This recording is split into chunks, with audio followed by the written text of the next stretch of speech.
मूंखे कोई हक़ कान्हे आ पंहिंजे पेके वञण जो। अरे छा थियो? छो भड़की वेठी आहीं एॾो? मां जॾहिं जॾहिं पेके जी छुट्टी थी घुरां त मूंखे मिले थी बस तारीख़। पहिरियों भेरो जॾहिं मुंहिंजो प्रोग्राम तय थियो हुयो त घर में रेनोवेशन शुरू कराए छॾियो। ॿिए भेरे तयारी थी त तव्हांजी पुफा टेई सालीअ जी शादी निकिरी आई, तॾहिं बि न वञी सघियमि। वरी मां तव्हां खां छुट्टी घुरी, तॾहिं चयव राखीअ ते वञजाए रोशू। हाणे राखी अची बीठी आहे त वाह, वरी मूंखे मिली आहे तारीख़। हाणे दीदी थी अचे त मां कीअं वञा? बस छुट्टी जे नाले ते मूंखे मिले थी त बस तारीख़, तारीख़ ते तारीख़, तारीख़ ते तारीख़, तारीख़ ते तारीख़। बस मूंखे छा तारीख़ ई मिलंदी? अरे लेडी सनी देओल, शांत कर, शांत। सिर कदी वही भराए पई। भाभी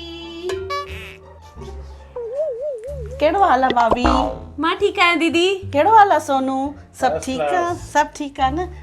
दीदी अॼु अची वियो तव्हां? राखी त परी आहे। राखी परियां त पोइ छा आहे? मां त पंहिंजे भाउ खे राखी ॿधण अॼु ई अची वई आहियां। ॾाढो सुठो कयव दीदी।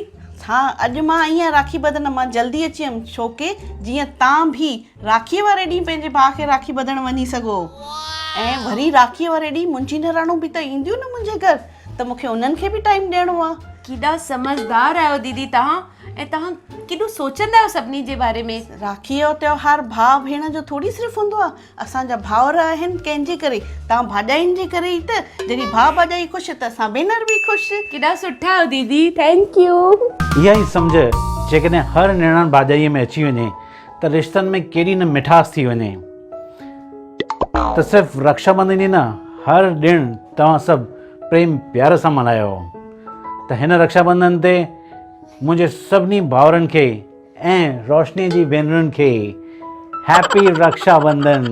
हैप्पी रक्षाबंधन। राखीअ जो ॾींहुं आयो वा, राखीअ जो ॾिणु आयो वा, राखीअ जो ॾींहुं आयो वा, राखीअ जो ॾिणु आयो वा। हिन त्योहार ई भाउ भेण जे रिश्ते खे चमकायो वा।